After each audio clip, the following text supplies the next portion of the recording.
এই যে স্থানটি দেখতে পাচ্ছেন এটি হলো চন্দ্রের পর্বত বা ক্ষেত্র বা মাউন্ট। এই স্থানে যদি একটি তারকা চিহ্ন থাকে তাহলে সেই ব্যক্তি কিন্তু খুবই কল্পনাপ্রবণ হয়ে থাকেন।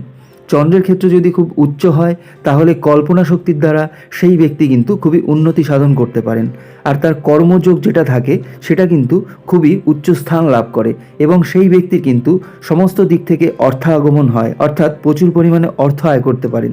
এই ধরনের জাতকরা কিন্তু আবিষ্কারের দ্বারা হঠাৎ করে সমস্ত জগৎকে চমকে দিতে পারেন। কিন্তু যদি এই ধরনের হাতের চন্দ্রের যে পর্বত রয়েছে তা যদি নিচস্থ হয় তাহলে সেই ধরনের ব্যক্তিদের কিন্তু কল্পনা শক্তি থাকে, কিন্তু সেই ব্যক্তি কিন্তু তা কাজে লাগাতে পারে না, অর্থাৎ সেই ব্যক্তি ততটা উন্নতি করতে পারে না, বরং নানা ধরনের রোগে কষ্ট পাওয়ার সম্ভাবনা থাকে। জাতকের পেটের রোগ, উদারি, আমাশয় প্রভৃতি কিন্তু হতে পারে।